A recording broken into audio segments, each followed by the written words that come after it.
Join Forum IS Academy, trusted by hundreds of toppers, including IS Rank 1 Shruti Sharma.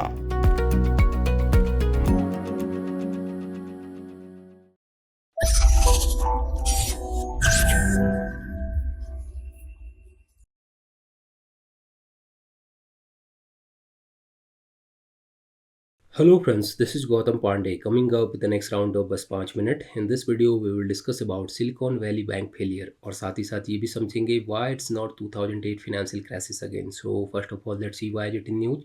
आखिर ये silicon valley bank failure news में क्यों है, पहले जरा इसको समझते हैं. देखिए, रिसेंटली एक न्यूज़ काफ़ी ट्रेंडिंग है जिसमें कहा गया है कि यूएसए की 16th largest bank silicon valley bank depositor द्वारा लार्ज स्केल पर मनी विड्रॉ करने के कारण कोलैप्स हो गई है. मीन्स बैंक पूरी तरह से डूब चुकी है. तो इस वीडियो में हम इसी न्यूज़ को डिस्कस करेंगे, सिलिकॉन वैली बैंक से रिलेटेड इंपॉर्टेंट बातों को डिस्कस करेंगे, समझेंगे why did silicon valley bank fail, आखिर ये बैंक फेल क्यों हो गई है, कोलैप्स क्यों हो गई है, उसके एग्जैक्ट कारणों को डिस्कस करेंगे और साथ ही साथ ये भी समझेंगे कि ये 2008 जैसा फाइनेंशियल क्राइसिस क्यों नहीं है. इन सारी बातों को इस वीडियो में डिस्कस करेंगे. तो आगे बढ़ते हैं. First of all silicon valley bank से रिलेटेड कुछ इंपॉर्टेंट बातों को डिस्कस करते हैं. देखिए, अगर सिलिकॉन वैली बैंक की बात करें तो जब ये बैंक कोलैप्स हुई है, ये यूएसए की 16th लार्जेस्ट बड़ी बैंक थी. आप समझिए कि 16th लार्जेस्ट बड़ी बैंक है ये और पूरी तरह से कोलैप्स हो चुकी है और इसे एस्टेब्लिश किया गया था ईयर 1983 में. मीन्स 40 ईयर अगो इस बैंक को एस्टेब्लिश किया गया था. एक्चुअली सिलिकॉन वैली की अगर हम जिसकी बात कर रहे हैं, सिलिकॉन वैली कैलिफोर्निया का एक एरिया है जहाँ पे वर्ल्ड की जितनी बिगेस्ट टेक कंपनी है, लाइक गूगल हो गया, फेसबुक हो गया, सभी का हेडक्वार्टर यहीं पर है और यहीं पर बेस्ड है ये बैंक. ये बैंक अगर हम बात करते हैं मेनली क्या काम करती है, बैंक ऑब्वियसली सबको लोन वगैरह प्रोवाइड कराती है, डिपॉजिट लेती है. बट इस बैंक की अगर इसकी हम बात करें सिलिकॉन वैली बैंक की, ये bank mainly startup tech companies को सपोर्ट करती थी. मीन्स जितने भी टेक स्टार्टअप कंपनीज हैं उन्हें फंडिंग करना, उन्हें लोन प्रोवाइड कराना इस बैंक का मेन काम था. रिसेंटली अगर हम जिसकी बात कर रहे हैं 10 मार्च को ये बैंक पूरी तरह से बंद हो चुकी है.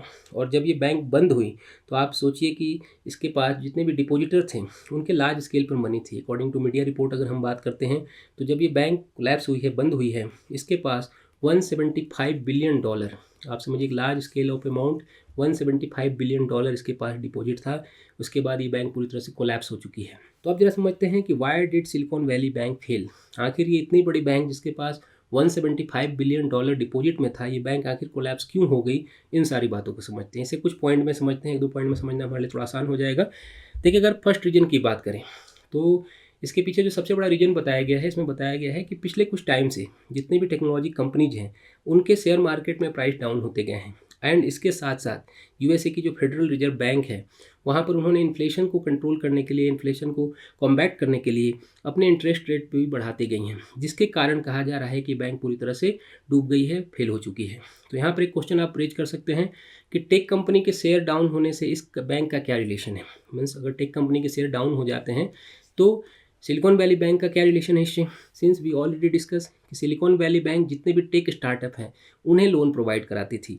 ऐसे में जब ये टेक कंपनी बूम पर थी तो ऑब्वियसली आप समझिए उनका जो मैक्सिमम पैसा होगा कहाँ पे जमा करेंगे, वो सिलिकॉन वैली बैंक में ही जमा कर रही थी.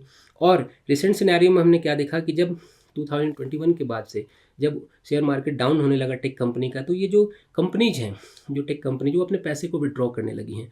अकॉर्डिंग टू डेटा अगर हम बात करते हैं तो यहाँ पर देखिए 2017 की अगर डेटा की बात करें तो 2017 में इस बैंक के पास ओनली $44 बिलियन, ये पॉइंट याद रखिएगा, $44 बिलियन पैसे डिपॉजिट के तौर पे थे.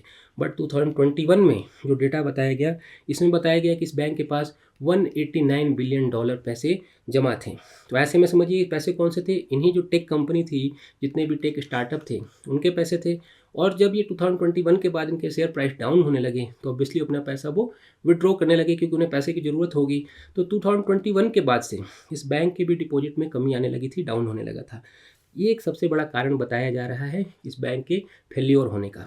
और ज़रा डिटेल में समझते हैं. अगर हम बात करें तो देखिए सेकंड रीजन की अगर हम बात करें तो इस बैंक के पास बताया गया है कि जितने पैसे डिपॉजिट थे, जिसकी हम बात करें कि $189 बिलियन इसके पास डिपॉजिट के फॉर्म में थे, तो ये अपने पैसे को जो लोन के फॉर्म में सर्कुलेट नहीं कर पा रही थी और जितने भी डिपॉजिट थे उस पैसे से जो गवर्नमेंट बॉन्ड वगैरह होती है उसे परचेज कर ले रही थी, जिसमें उसे लो अमाउंट ऑफ इंटरेस्ट मिल रहा था. जनरली बैंक का सोर्स ऑफ इनकम क्या होता है, जस्ट फॉर एग्जांपल ऐसे समझिए, मान लीजिए कोई एक्स बैंक है तो क्या करती है, आपसे जो डिपॉजिट लेती है, मान लीजिए आपने 7% पे यहाँ पर डिपॉजिट मनी आपने जमा कर दी यहाँ पर, तो वो कस्टमर को लोन प्रोवाइड कराती है और यहाँ पर 10% का इंटरेस्ट लेती है आपसे। ऐसी सिनेरियो में क्या होता है, ये जो 3% है यही बैंक का सोर्स ऑफ इनकम होता है।